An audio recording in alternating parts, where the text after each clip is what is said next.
HA's Autumn Budget Insights video. Since we last updated you on the non-dom regime, Rachel Reeves has replaced Jeremy Hunt as the new Chancellor, and Labour has announced its new rules with regards to non-doms.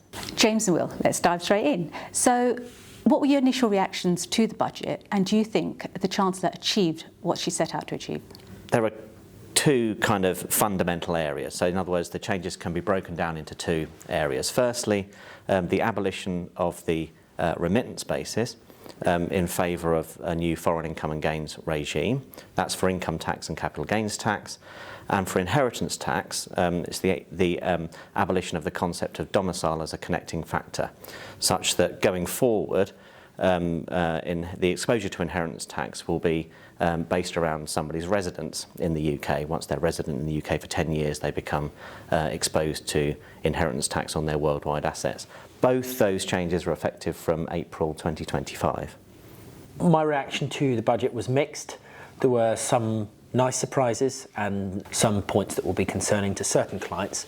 So, for example, under the current rules, a non-dom leaving the UK has a 3-year inheritance tax tail.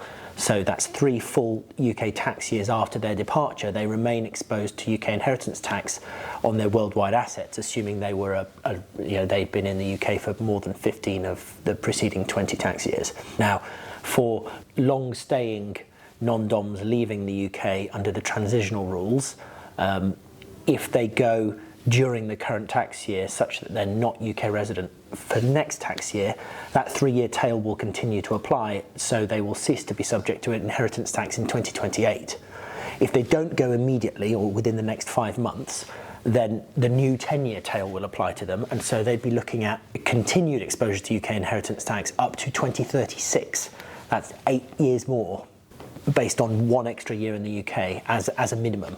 And so certain people, depending on their circumstances, will find themselves under significant pressure to pack their bags and go during the next 5 months, which is unfortunate for people in certain positions. That said, there were also some nice surprises in the budget. We had feared that historical existing excluded property trusts, so trusts set up by non-doms before they became deemed domiciled in the UK, if they were long stayers in the UK, we had feared the assets might fall back into the estate of those settlors and be subject to inheritance tax at 40% upon their deaths. There is a certain grandfathering of those trusts to the extent that very common planning has been done by non-doms in the past. The pressure to leave the UK might not be as significant as it could potentially have been. So James, what do you think were the key income tax and CGT changes that were announced for non-doms? The main change, of course, is the abolition of the remittance basis. The remittance basis broadly allowed someone coming to the UK, a non-domicile coming to the UK, to only pay UK income tax and capital gains tax on overseas income and gains that they remit to the UK, and that's for a maximum of 15 years. Going forward, that regime will be replaced by a new foreign income and gains regime, which is effectively a 4-year exemption from UK income tax and capital gains tax on overseas income and gains. So broadly, when someone comes to the UK for their first 4 years of UK residence, they will not suffer UK income tax and capital gains tax on those overseas income and gains. Importantly, they can bring those income and gains to the UK, unlike under the remittance basis, thereby encouraging people to bring money to the UK, spend it in the UK, also offering a simplification to the current regime. There's far too much detail to go into today, but there are some key points I'd like to bring out. Firstly, the foreign income and gains regime will be available to anyone who has been non-UK resident for at least 10 years. So what this means is returning expats will be able to enjoy an exemption from UK tax on overseas income and gains for their first years of resumed UK residence. Secondly, there will be a temporary repatriation facility for those taxpayers who have unremitted income and gains which have been the subject of a previous remittance basis claim. The temporary repatriation facility will apply for 3 years, starting April 2025, and the rate of tax applied will be just 12% for the first 2 years and 15% in the third year. And importantly, for those individuals with offshore structures, certain distributions from offshore trusts will be able to qualify for that reduced rate of tax. Thirdly, a relief known as overseas workday relief will be retained. Now that allows UK resident non-domiciled employees to not pay UK income tax on overseas earnings, provided those earnings are paid outside the UK. Now that relief currently applies for 3 years.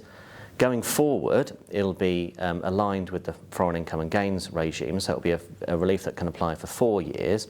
It'll be simplified so that the income doesn't have to be paid overseas. It can be paid in the UK, spent in the UK without UK income tax. However, the relief will be restricted to the lower of 30% of someone's earnings or £300,000. Thank you, James.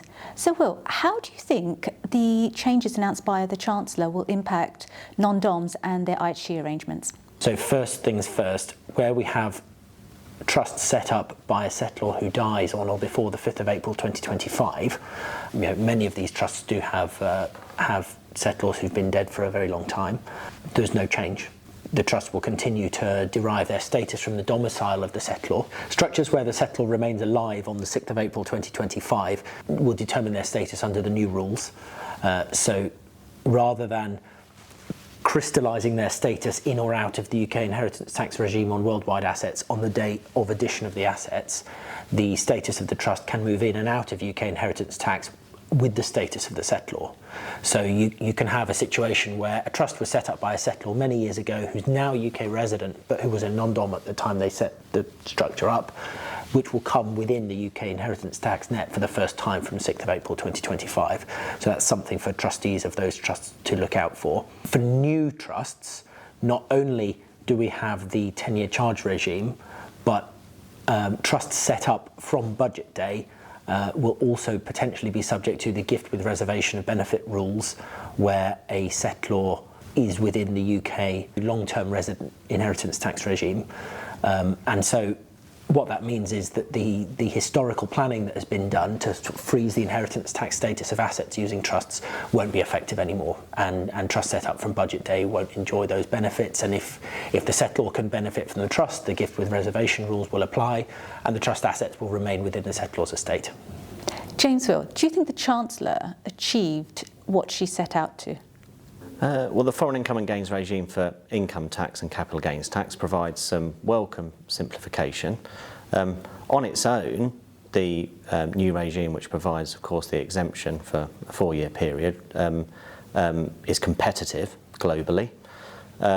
However, for our non-domiciled clients, arguably the most important factor is their exposure to inheritance tax in the UK, particularly, of course, on their worldwide assets. So one of our biggest fears in advance of this budget, based on what we'd been told by the Labour Party back in April, was that existing excluded property trusts where the settlor can benefit would have been brought back into the settlor's estate under the gift with reservation of benefit rules, subject to a potential 40% tax charge on the settlor's death. We think that would have been a major push factor that would have caused individuals who've used this planning in the past to leave the UK. And luckily for those taxpayers, the new rules don't go quite that far.